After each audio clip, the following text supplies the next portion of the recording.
Lateral movement is one of the cornerstones of ring control. Without mastering the how and why of lateral movement, a fighter will have a hard time with their offense and defense, because the ability to rapidly move from side to side is crucial for cutting off the ring, evading aggressive opponents, or cutting angles to attain superior positions where you can hit the opponent, but they cannot hit you. If taken to the extreme, lateral movement can even be employed to switch stances, as was covered in our recent video on switch hitting.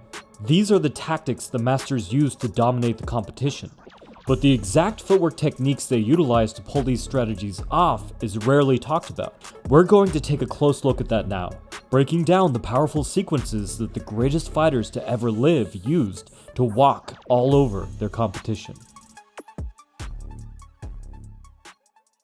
A great mobility-based boxer, like Ali or Leonard, will have the ability to cover massive distance while, at the same time, rapidly change directions. Both speed and agility are important, so they can move quickly, but are never completely committed, able to change or reverse course in an instant. One brilliant tool for pulling this off is the L step, and likewise, the reverse L step. The L step involves stepping your lead foot back as if you were about to shuffle backwards, but your rear foot will then instead step to the side. Done quickly and fluidly, the movement blends together, and the boxer can rapidly change angles.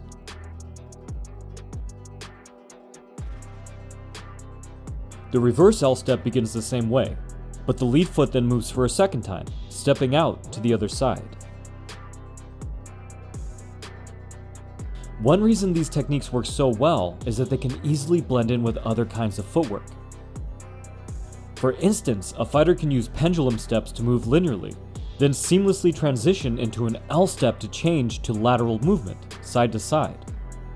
In my breakdown of how speed like Roy Jones Jr. get away with ridiculous tactics, I highlighted this clip, but as I was covering a different dynamic, I didn't really point out how fluidly he transitioned from lateral to linear movement.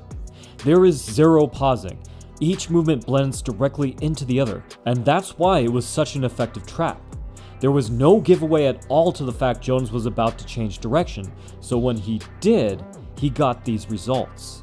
There's one more super rare variation of the L step using the same linear to lateral theme, which we can call the forward L step.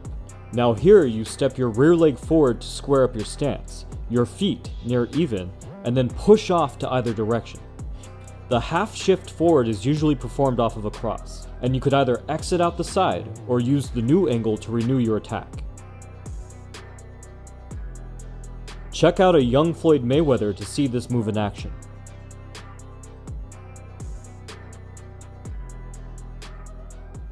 Now the L step is a spectacular technique, but the cornerstone of lateral movement is the side step. This is one of the simplest movements there is. Move one foot sideways, then the other follows.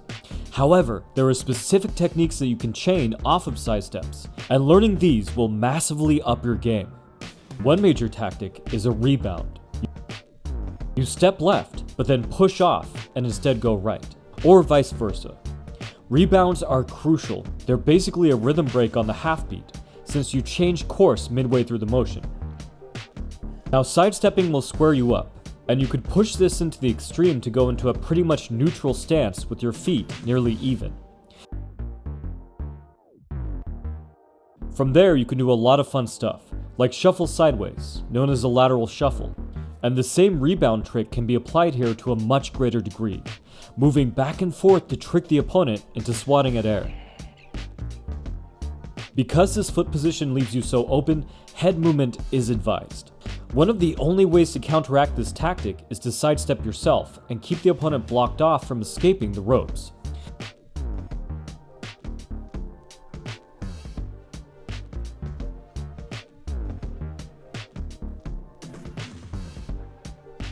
Naoya Inoue is exceptional at this.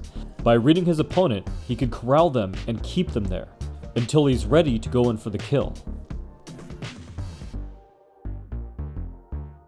Or if they recklessly try to break free, he could catch them, intercepting as they escape.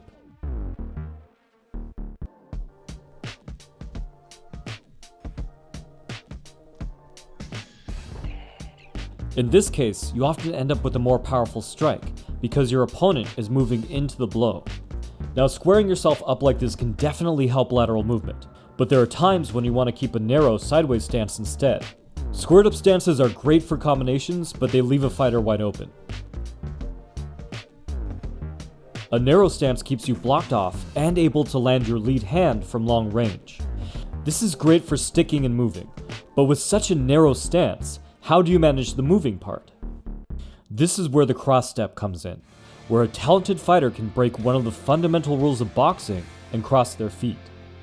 This way, they can cover distance quickly as they circle, while remaining safely sideways at the same time.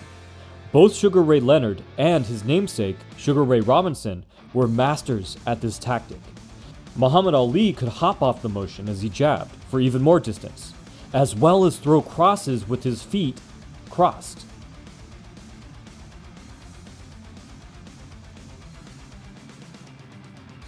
These are examples of how to break the rules when you can get away with it.